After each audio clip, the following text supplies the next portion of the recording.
በዛ ከሞገስሽ ብዛት ሲታጠቅ ሲፈታ አቅርቦልሽ ነበር ክብር ሰላምታ እያለ ሰላም ለኪ እያለ ሐርና ወርቁን ስታስማማ የገብርኤል ድምፅ ተሰማ የመላኩ ድምፅ ተሰማ የገብርኤል ድምፅ ተሰማ የምስራቱን ቃል ምስጢር ተሸክሞ ገብርኤል ተላከ ሊያረጋጋት ደግሞ እርጋታን ተሞልታ ነገሩን መርምራ የመላኩን ብስራት ሰማች ሰላም ለኪ እስኪ እጃችሁ ሐርና ወርቁን ስታስማማ የገብርኤል ድምፅ ተሰማ የመላኩ ድምፅ ተሰማ የገብርኤል ድምፅ ተሰማ ይደሰታል እንጂ መንፈሴ በአምላኬ በምስጋና ሳድር ዘወትር ተንበርክኬ ሐሳቤ ለቅጽበት ሌላ መች አስባል እኔ ልጅን መውለድ እንዴት ይቻለኛል ሰላም ለኪ እያለ ሰላም ለኪ እስኪ እጃችሁ የገብርኤል ድምፅ ተሰማ የመላኩ ድምፅ ተሰማ የገብርኤል ድምፅ ተሰማ የምስራቹን ቃል ምስጢር ተሸክሞ ገብርኤል ተላከ ሊያረጋጋት ደግሞ እርጋታን ተሞልታ ነገሩን መርምራ የመላኩን ብስራት ሰማች አይሰማም ሰላም ለኪ እያለ ሐርና ወርቁን ስታስማማ የገብርኤል ድምፅ ተሰማ የመላኩ ድምፅ ተሰማ አበረታኝ ፍቅር ጌታዬ አበረታኝ ክንድ አምላኬ በስምህ ድኛለሁ በጸጋ በማደሪያ ሆኜ ስጠራ አበረታኝ ፍቅር ጌታዬ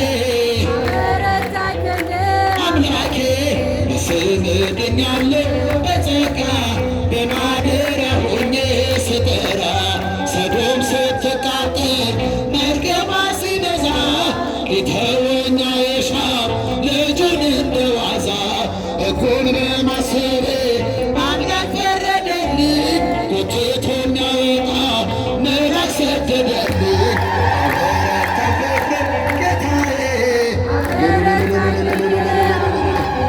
በስምህ ድኛለሁ በጸጋ በማደሪያ ሆኜ ስጠራ በገናን መደርደር አያቆምም ጣቴ የወንጭፍ ድንጋይ አንተ ነህ ጉልበቴ የሳኦልን ካባ አውልቀህ ጣልክልኝ የፍልስጥኤሙን ሰው ክንድ ሰበረልኝ አበረታኝ ፍቅር ጌታዬ እልል በጸጋ በማደሪያ ሆኜ ስጠራ ሳምራዊ ነው ሳትል ክብርን የሰጠኸኝ እንዳንተ ከአይሁድ ፍቅርን ማን አሳየኝ ምስጢርን በሙሉ ነገርከኝ ጌታዬ የፍቅሩ ሀቀዳም እስራኤል አበረታኝ ፍቅር ጌታዬ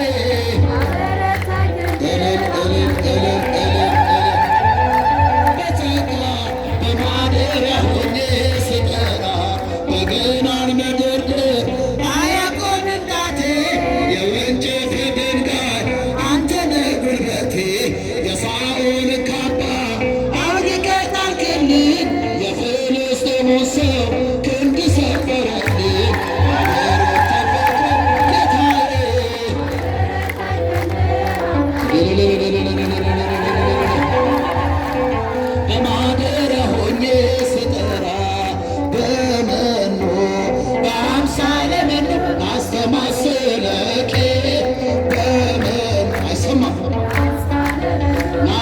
አስተማስለኪ እመቤቴ የኔ አማላጅ አዛኝቷ ድንግል ምልዕተ ውዳሴ እመቤቴ የኔ አማላጅ አዛኝቷ ድንግል ምልዕተ ውዳሴ በመኖ በአምሳለ መኖ አስተማስል እስኪጃችሁ በመኖ በአምሳለ መኖ አስተማስለኪ እመቤቴ የኔ አማላጅ አዛኝቷ ድንግል ምልዕተ ውዳሴ እመቤቴ የኔ አማላጅ አዛኝቷ ድንግል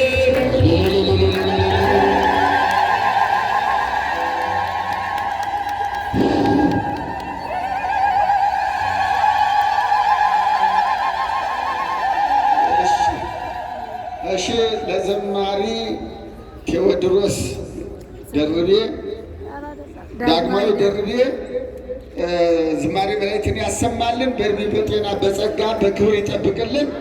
በእውነት በደንብ አድርገው እግዚአብሔርን የሚያስደስት በተለይ ድንግል ማርያምን ከእግዚአብሔር በታች ብትሆንም ያለ እናት ምንም ነገር ስለሌለ በመኑ በአምሳለ መኑን አስተማስለኪ ብለው ስለዘመሩልን ከውስጣችን ደስታ ተሰምቶናል። እግዚአብሔር በዕድሜ በጤና እንዲጠብቃቸው እልል ብላችሁ እግዚአብሔርን አመስግኑ።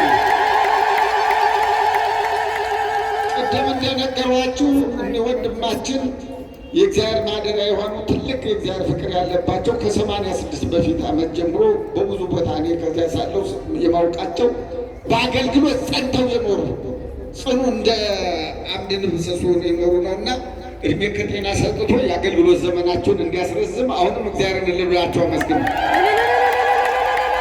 ሌላው አሁን አባታችን ሊቀ ብርሃናት አባ አብርሃም የሚነግሩኝ በየጊዜው ይመጣሉ አይቀሩም። ገብርኤልን ይወዱታል፣ ገብርኤልም ይወዳቸዋል እና በየጊዜው እንደሚመጡ ራሳቸው ቃል ገብተውልናል። በዚህ በሕዝቡ መሀል ብለውኛል። እልል ብላችሁ እግዚአብሔር ይመስገን። ከዚህ በመቀጠል አንድ እናት በእውነት ወገኖቻችን እንደው ስናስበው ባይ የሚደንቅ ነገር አለ። እንጀራ ለማግኘት ሀገራቸውን ጥለው ወደ ሰው ሀገር ተሰደው ነበሩ። እኒህ እናት ማለት ወለተ ማርያም የሚባሉ ከውጭ ሀገር ነው ያለሁት። የቃሊቲው ቅዱስ ገብርኤል በሰላም ወደ ሀገሬ እንዲመልሰኝ በጸሎት አስቡኝ። ተመልከቱ፣ በሰላም ወደ ቤቷ ያግባልን። እንደ ሀገር እንደ እናት እኮ የሚሆን ነገር የለም። ስለዚህ ሁላችንም በሀገራችን ሰርተን ለመክበር፣ ሰርተን ለማግኘት፣ ሰርተን ለመኖር ያብቃል። እስከ ምንሄድ እናፍቃለን። ስንሄድ ደግሞ ጭንቅ ነው። ግን ቢሆንም ምን አለች እሷ? ይህንን ካለች በኋላ ወደ ሀገሬ እንዲመልስልኝ እንዲመልሰን በጸሎት አስቡኝ ካሉት በኋላ 30 ሺህ ብር እንዲመልሳት ወደዚህ ሀገር 30 ሺህ ብር አስገብቻለሁ። እግዚአብሔርን በጸሎት ለምኑልኝ ወደ ሀገር እንዲመልስልኝ። እልል ብላችሁ በተረፈ ደስ ትላላችሁ። ጥሩ ነው። ወደ እሱ በቤቱ ላይ ስንሆን እግዚአብሔር በረከቱን